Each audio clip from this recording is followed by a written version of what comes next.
भज गोविंद भज गोविंद भज गोविंद। हरे कृष्णा। जब भीष्मदेव इस जगत को परियान करने की इच्छा प्रकट किए, भीष्मदेव को इच्छा मृत्यु का वरदान था, तो वो चाह रहे थे कि अभी तो कुरुक्षेत्र का युद्ध भी समाप्त हो गया, तो अंत में अगर गोविंद का दर्शन हो, भगवान कृष्ण का दर्शन हो, तो इस भावना से लेकर वो मन ही मन चिंता कर रहे थे इच्छा मृत्यु की। वो तो भगवान श्री कृष्ण जो भक्त वत्सल है, वो अपने भक्तों की मनोदशा को जानते हैं और उसी अनुसार उसे रिवार्ड पुरस्कार करते हैं। तो भीष्मदेव के पास पांचों पांडव, दुर्योधन, आपका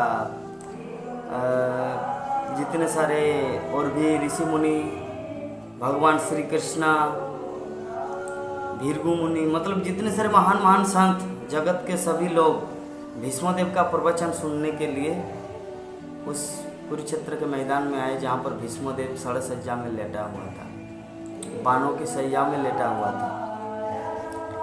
तो भगवान श्री कृष्ण को भीष्मदेव बोले कि हे कृष्ण, हे जदुनंदन, हे जदुपति माधव, आप साक्षात ज्ञान के मूर्तिमान स्वरूप है, लेकिन फिर भी मुझे क्यों बोला जा रहा है कुछ बोलने के लिए।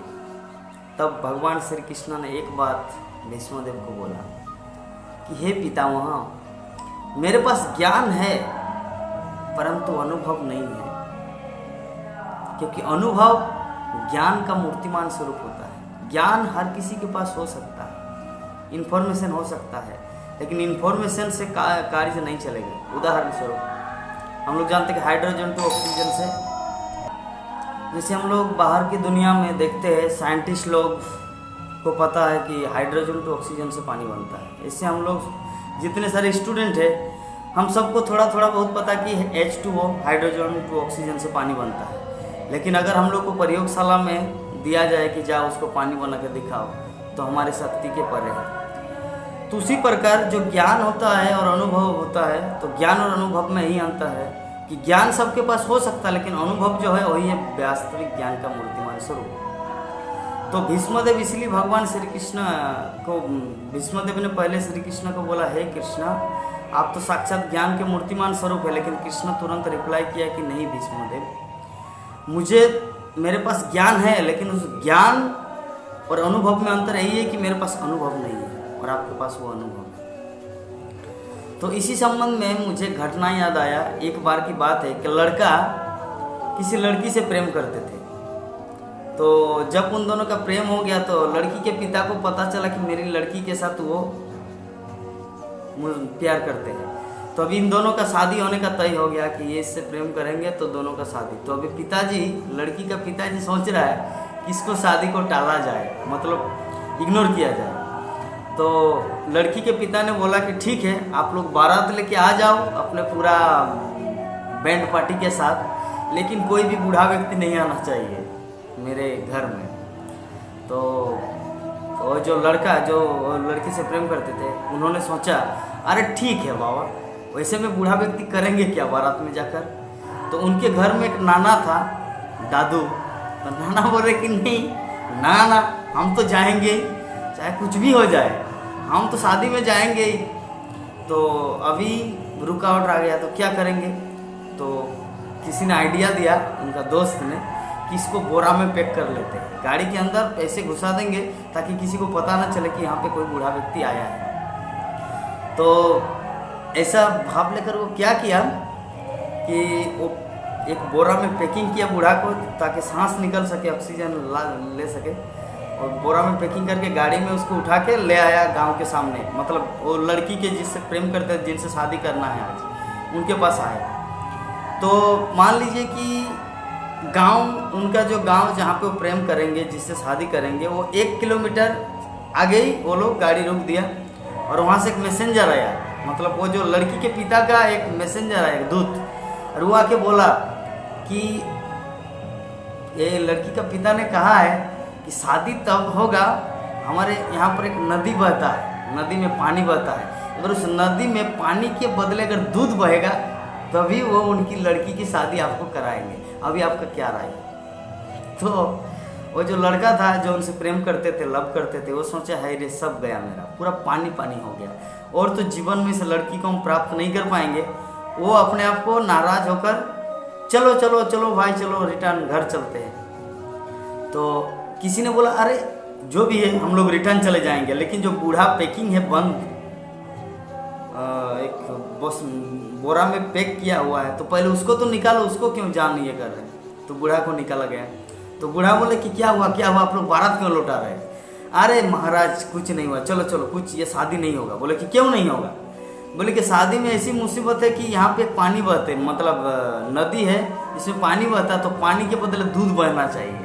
अगर ये दूध बहेगा तब ये शादी संभव है। तो क्या संभव है?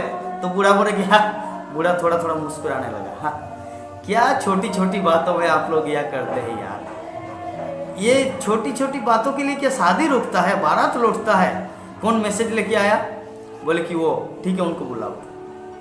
तो जो मैसेंजर था जो मैसेज लेके आया था, तो बोले कि आप लड़की के पिता को जाके बोल दो कि हमने दूध का इंतजाम कर लिया है, आप नदी का जो पानी है उसको खाली कर दो।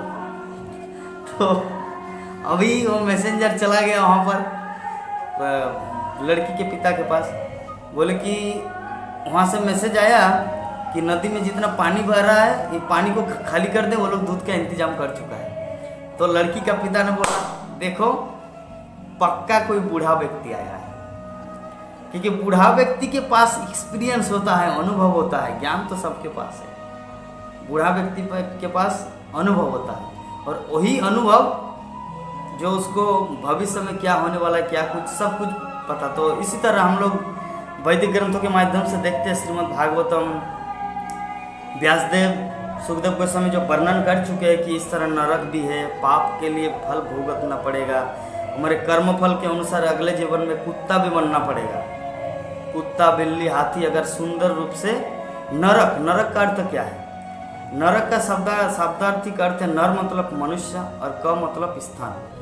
तो नरक का अर्थ होता है जो व्यक्ति 84 लाख योनि को काट कर जोर पर मनुष्य शरीर को प्राप्त हुआ, और मनुष्य शरीर को प्राप्त होने के बाद जब उस लायक वो कार्य नहीं करता तो उसे पुनः नरक में भेजा जाता है। जैसे किसी किसी देश में हर देश में क्या होता है कि स्कूल बिल्डिंग बनाया जाता है, फाइनेंशियल, इनकम टैक्स, सब कुछ बिल्डिंग बनाया जाता है, साथ में एक जेल भी बनाया जाता है। क्यों?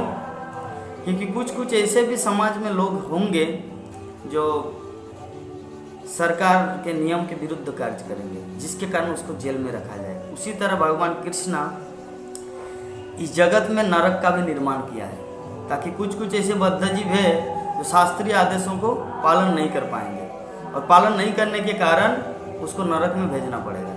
क्योंकि शास्त्र में वर्णन किया गया कि जब शास्त्र विधि मुत्सृज्य वर्तते काम कारता, मतलब जो व्यक्ति शास्त्र विधि को नेग्लेक्ट करता है, जब शास्त्र विधि उत्सृज्य वर्तते काम करता, वर्तते मतलब करता है, काम करता मतलब ख्याल खुशी, जो भी मन में आए वो करता है, तो उसकी गति क्या है कि न स सिद्धिम अपापनोति न सिद्धिम न पराम गति, न उससे सिद्धि मिलता है इस जीवन में, पराम गति में नहीं, ultimate destination after birth will go to back to God, नहीं वो अगले जीवन में भगवान को प्राप्त करता है।